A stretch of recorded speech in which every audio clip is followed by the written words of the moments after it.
My goodness, friends. Well, it looks like Lennar is on an absolute rampage. A couple of weeks ago, we went over how they have seen their average sales price nationwide drop 22% from the peak. Had about an 18% profit margin right now, which should tell you how good it used to be, which ain't bad. But this new data that they're showing from Reventure is insane. Look at this chart. Their new orders are going through the roof. This is probably the best quarter they have in the better part of a decade. So it's interesting to see the average price slide so heavily and then sales pick up. Crazy, crazy home sellers. Who would have thought if you drop the prices, they will come? Even for Lennar. I mean, these guys look like they're killing it. This is crazy. I mean, this is so far above what they were doing during the pandemic and subsequently nationwide that it's really unbelievable. And this is what I'm kind of telling people is going on is, new construction sales are hitting 3-year highs. We know that from previous articles because of this. But even around here, if you've got a properly priced community in a good location, people are snatching it up. It's really astounding. So while they may not be making, they're not making as much per unit, but they're making it up in volume. You ever heard that phrase? I mean, that's just nuts. So this shows that when people say no one's buying, that's not true.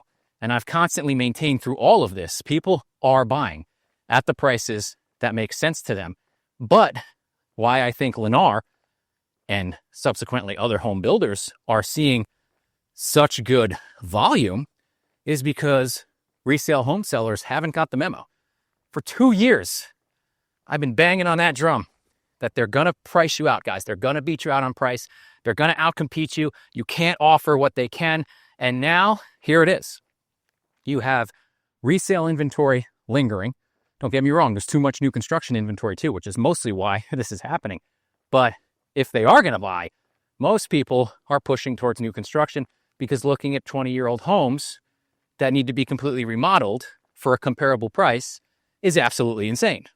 I think we can all agree on that. And please excuse this interruption, friends, just to ask that if you enjoy this content in any way, please consider smashing that like button. Maybe subscribing to the channel helps me out here immensely, and I appreciate everybody who already has. And if I'm being completely honest, even if you have a brand new home, guys, even if you built in 24, 25, unfortunately, you're still really not able to compete because you can't, one, the buyers can't customize what they want in your house. And not all of these homes are customizable. Generally Lennar is like, here's what we're building, you want it or not. But you can't offer as a seller of a resale home, whether it's 6 months old or 2 days old, the kind of incentives that the builder can give these buyers. So it's really tough right now for resale. I mean, location, like on the water here in Punta Gorda, yeah, it's old house is going to be cheaper than a new house because it's waterfront. But mostly everywhere else, people don't really seem to care about location too much anymore. In Southwest Florida, you're like, oh, school zones, mostly everybody here is retired. That doesn't matter too much to them. And quite frankly, seems like every time they build a new development, they drop a Publix, they drop a Panera, and they drop a Starbucks shortly after. Just look at what's happening at Westport. They're putting a Publix Plaza literally 2 minutes from the entrance of Westport. So if you live in that area, you're going to have access to 3 Publix shopping centers really within a 10-minute drive. No more than that. There's one in Northport. There's one off Cochrane in Port Charlotte. Now there's going to be one on El Jobin. So the location aspect isn't as strong as it used to be. The usability, what you want it for, still comes into play. If you want a boating home, yeah, you don't have a lot of options. Or if you want a lot of land, you don't want an HOA. So interesting times. And people ask me, well, what's going on with the investors? Are they buying these homes up? And I still think no, guys. Investors were buying these homes sight unseen for $300,000-$400,000, homes that are now selling for $280,000. The $400,000 ones are in the low threes, thinking they were going to get $3,000 to $4,000 a month rent. And you still see some of the remnants of that I've shown them on the channel. You can see them on Zillow. But I don't see investors coming in because the rental market, at least in Charlotte and Lee County, is still an absolute disaster. Absolute disaster. So in Charlotte County, if you go on Zillow, we currently have over 2,000 properties for rent. 2 years ago, that number was under 500. Last year it was 1,900. I thought that was high. But like I told you, we have delisters who have said, I'll just rent it out. And they're finding out, maybe you won't, because the price you want isn't going to happen. And quite frankly, Lee County is even worse with over 9,000. Over 9,000. You guys ever seen that meme? It's a Dragon Ball Z meme. Look it up. Over 9,000 homes listed currently for rent. Homes, apartments, condos, all mixed in there. But 9,000, guys. And a few videos back, I was talking about how Cape Coral was basically the center of the delisting area. And here's what happens when you go to rent. So if you want to compete with 8,999 other homes, rather than sell your home, if you want to compete for rent,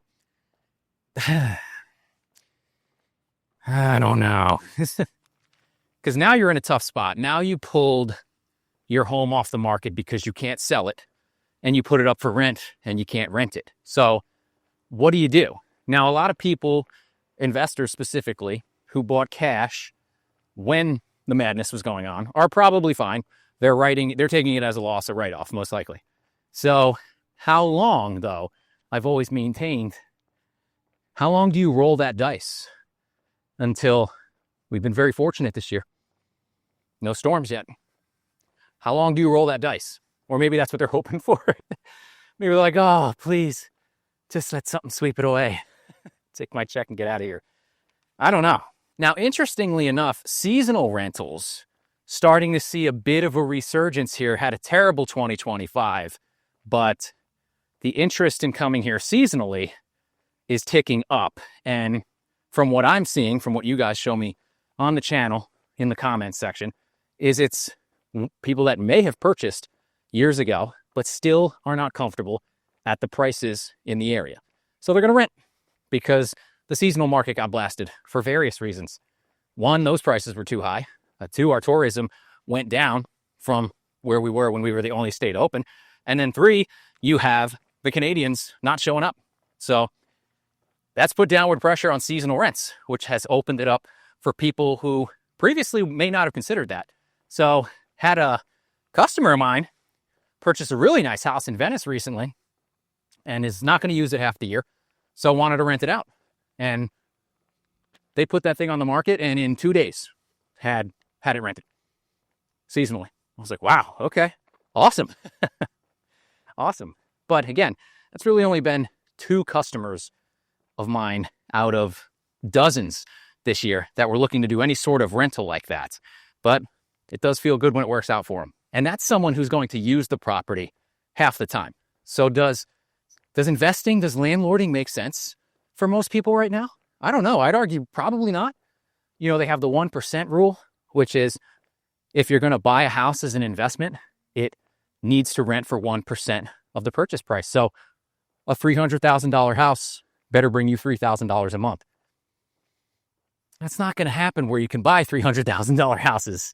You know what I mean? That rule is so outdated. I think if you follow it, in my personal opinion, again, not financial advice, guys, but I would say it's got to be closer to 1.5%. If we're being completely honest, because since that rule's inception, insurance has skyrocketed. Property taxes have skyrocketed. So how can you factor 1% when everything else is inflated? Even the price of the house. And like one commenter mentioned, not only are all the costs up, I mean, your insurance has probably doubled, if not tripled. Property taxes are up 20 to 40% since 2020, everywhere almost. And interest rates are triple in what they were for some investors. But your maintenance cost, even maintenance costs and repairs and services, those are up 30 to 40%, if not more as well. So it's just, you know, to expect 1% to get it done, I just don't think makes sense, which is why I don't think we have a lot of investors. You're not going to buy a $300,000 house and rent it out for $4,500. It's not going to happen. Not in Charlotte County. You're not going to get a house that price in Sarasota. You may get those rents, but you're not going to get it for $300,000. Renting something on the water, are you going to pay $700,000 and get $700 a month? Not annual. You may get seasonal. Maybe. I don't know. So it's crazy right now. And if you're still under that assumption, which unfortunately many people are, I still see this all over social media. I see the TikToks of the passive investing. We talk about this all the time. It's so easy. Just buy a property, put 10% down, then you pull the equity out of that property and you buy your next property, 10% down, and they just cash flow. No, they don't. They do not. They used to for a short period of time, assuming you had absolutely nothing go wrong or your costs increase and nothing break. But I really think for right now, those days are over. Fact is, the wages just cannot support these rents. They can't support the mortgage payments either. You know, there's a very specific, there's no Gen Zs coming down here, guys, to buy up all the houses. There's a very specific age group that has the ability to do that. So I did think that this chart was kind of laughable. This came from the Federal Reserve Bank of Atlanta, showing that wages are finally growing faster than housing costs, guys, finally. Let me put this up on the screen here for you. So in yellow, you'll see the median mortgage growth. Massive spike there. This is growth year over year. So rent is in red, which softened all through the years that I said it was going to. Really declined, actually, year over year. Now it looks like it's slightly on its way back up. And blue is wages. So that should tell you all you need to know. Yeah, wages grew 4% this year. Awesome. Mortgages and rent payments are up 30, 50, 75% in some areas. So it's not really going to cut it. It's not going to happen. What is the end result? What we've seen here. Either your wages go way up, which I've said for years, and has not happened here, or your rents and your property prices go way down. And you guys know how that has turned out. Oh yeah, the sun comes out when I'm going to wrap it up. So that's all I got for today, guys. If you like this video, give me a like, share, subscribe, and I'll see you next time.